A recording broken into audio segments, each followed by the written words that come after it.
ఆ ఇంటి మీద కాకి ఇంటి మీద వాలొద్దు, రాళ్లతో కొట్టి చంపండి అని చెప్పేసి చెప్పింది కూడా మీరే. And moreover subject to correct Seshu sir, party ఫిరాయింపుల చట్టం వచ్చిందే కాంగ్రెస్ పార్టీ హయాంలో. ఆ రోజు రాజీవ్ గాంధీ నేతృత్వంలో ఈ బిల్లును లోక్సభ పార్లమెంట్లో రాజ్యసభ లోక్సభలో తీసుకురావడం జరిగింది. రాష్ట్రపతి ఆమోదం కూడా. మహా అయితే 3-4 నెలల కాలంలోనే ఇది మొత్తం అయిపోయింది, చట్టంగా మారింది. కాంగ్రెస్ పార్టీ అవలంబించి తీసుకొచ్చిన చట్టాన్ని కాంగ్రెస్ పార్టీ తూట్లు పొడుస్తుందా అన్నది ప్రశ్న.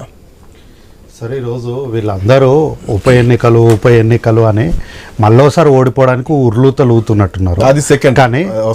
కానీ వీళ్ళు తలకిందులు తపస్సు చేసిన ఇదే వేదిక పైన మే నెలలో ఇదే వేదిక పైన ఇదే ప్యానల్ ఉందనుకుంటే, ఇఫ్ ఐఎమ్ నాట్ రాంగ్, ఇదే ప్యానల్ నేను ఆ రోజు కూడా చెప్పిన ఉప ఎన్నికలు రావు, తలకిందులు తపస్సు చేసిన ఉప ఎన్నికలు రావు, కావాలంటే నేను చెప్పిన మాటని రికార్డుగా లైబ్రరీలో రావు అంటే పార్టీ ఫిరాయింపులను ఎంకరేజ్ చేస్తున్నాం, మేము తీసుకొచ్చుకున్నా ఏం కాదని చెప్తున్నారా?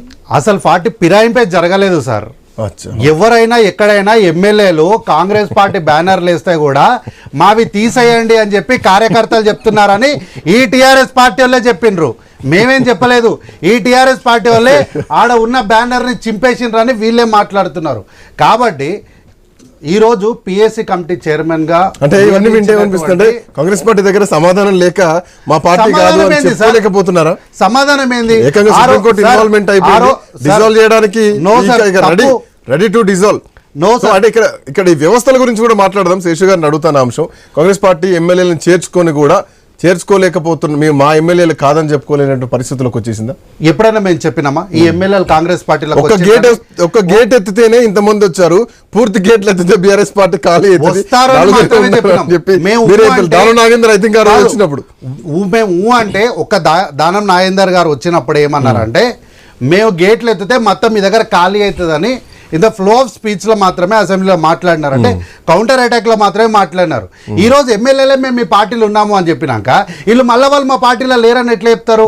ఈ రోజు అరికెప్పుడు గాంధీ గారు నేను బీఆర్ఎస్ లోనే ఉన్నాను, నేను బీఆర్ఎస్ సభ్యుని కాబట్టి నాకు పిఎస్సి ఇచ్చిరని వారు క్లియర్ గా చెప్పినాక వీళ్ళు మళ్ళీ మా పార్టీలో లేరు అని చెప్పి మొన్నటిదాకా ఇప్పటి వరకు అన్నారు మాట్లాడుకుంటే ఏందో బీసీ ముఖ్యమంత్రిని కలవడం తప్పలేదు, అభివృద్ధి కోసం ముఖ్యమంత్రి, కానీ పార్టీ ఆఫీస్ లో కూడా వెళ్తున్నారు.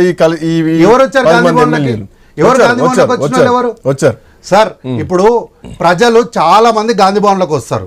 గాంధీ భవన్ అనేది ఒక పబ్లిక్ ప్లేస్. అది బీఆర్ఎస్ పార్టీ లాగా ఆ పార్టీ ఆఫీస్ లోకి పోతే ఆడ ఉన్న సెక్యూరిటీ గార్డ్ దగ్గర పర్మిషన్ తీసుకొని నమస్తే కొట్టే అవసరం గాంధీ భవన్ కి లేదు.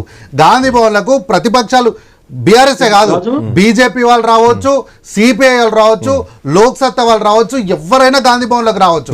వచ్చినంత మాత్రాన గాంధీ భవన్లోకి వచ్చిన ప్రతోరు కూడా కాంగ్రెస్ పార్టీ వాళ్ళు అంటే చాలా మంది మీడియా మిత్రులు కూడా మా గాంధీ భవన్ లో కూర్చుంటారు. వాళ్ళందరూ కాంగ్రెస్ పార్టీ కార్యకర్తలు అంటే ఎట్లా అనాలి? ఇప్పుడు రాంబోస్ గారు చేసిన ఎలిగేషన్ ఒకటే. సరే, ఇప్పుడు మీరు అంటున్నారు 7 ఎమ్మెల్యేలకు సంబంధించి వాళ్ళు మా పార్టీయా, వాళ్ళ పార్టీ వాళ్ళకి మేము పిఎస్సి చైర్మన్ ఇచ్చినాం అని చెప్పేసి 100% వాళ్ళకే ఇచ్చారు. దానం నాగేందర్ మీ పార్టీలో వ్యక్తి కదా, మీ పార్టీలో వ్యక్తి కాబట్టి కాంగ్రెస్ పార్టీ టికెట్ మీద ఎంపీగా పోటీ చేశారు కదా. ఆయన కడియం శ్రీహరి మీ పార్టీలోకి అధికారికంగా వచ్చినట్టే కదా. ఇప్పుడు ఆయన కాంగ్రెస్ పార్టీ పథకాలను ప్రమోట్ చేస్తున్నారు. కాంగ్రెస్ పార్టీ పథకాలు చేస్తలేడు సార్, కాంగ్రెస్ పార్టీ పథకాలు చేస్తాడు. ప్రభుత్వం తీస్తున్నటువంటి కార్యక్రమాలను ప్రజల్లోకి తీసుకెళ్తున్నాడు.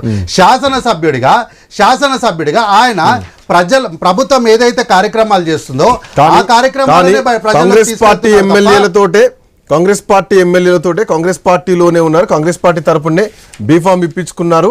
ఆయన తీసుకున్నాడు బీఫామ్, ఇప్పించుకున్నారు అన్న. అట్లానే ఆధారాలు ఎక్కడ ఉన్నాయి? ఇప్పించుకున్నాడు అన్నట్లు ఎక్కడైనా ఆధారాలు ఉన్నాయా? 100% 40 years గెలిచిండ్రు కదా వరంగల్ లో. ఎవరు ఆధారాలు ఏం కావాలి? ఎవరు గెలిచారు? కడియం కూతురు గెలిచింది. కడియం గారు గెలిచారా?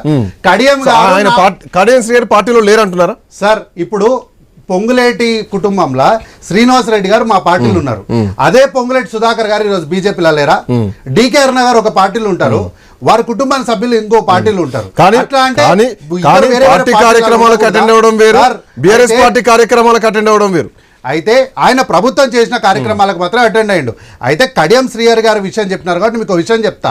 కడియం శ్రీహరి గారు ప్రభుత్వం తీసుకున్నటువంటి పథకాలను చేస్తున్న కార్యక్రమాలు ప్రజలకు తీసుకెళ్తున్నారు, కానీ ఇట్లా మాత్రం చేస్తలేరు. ఇట్లా మాత్రం చేస్తలేరు. ఇగో జనాలకే చూపిస్తున్నా.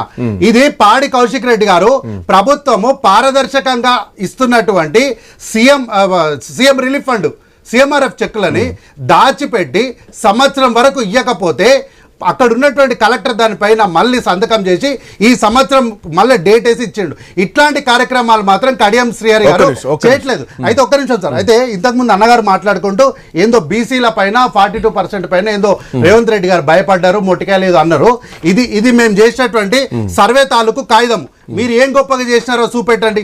ఇది మేము చేసినటువంటి తాలూకు వివరాలు ఇవి ఇప్పటికి కూడా ప్రజాక్షేత్రంలో అవైలబుల్గా ఉన్నాయి. అసెంబ్లీలో శాసనసభలో మేము దీన్ని ఆధారంగా పెట్టినాము.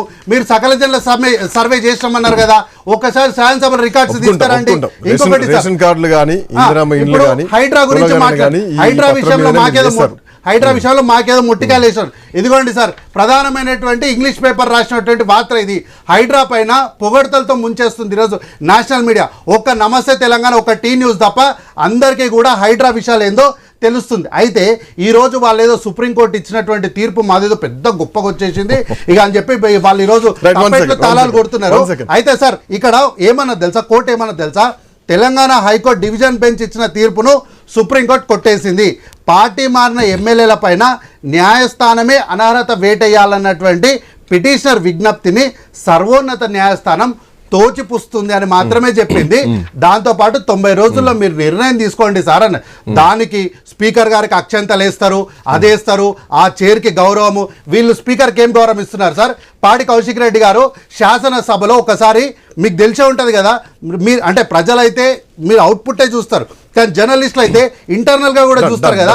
కౌశిక్ రెడ్డి గారు చేసినటువంటి కార్యక్రమాలు, హరీష్ రావు గారు ఒక బీసీ బిడ్డ అయినటువంటి కుత్బులాపూర్ ఎమ్మెల్యే గారిని ముందర పెట్టి స్పీకర్ పైన దాడికి వెళ్ళిండు. ఇంతకన్నా అవమానాలు ఏముంటాయి సార్? ఈ రోజు ఏదో అక్షంతలు వేస్తాను మీరు మాట్లాడారు, కొంచెం మనస్సాక్షి ఉండాలి. దీని తర్వాత స్పీకర్ నిర్ణయం ఎట్లా ఉంటది అనేది రేపు పొద్దున దేశం మొత్తం కూడా ఈ అంశం పైన చర్చించారు.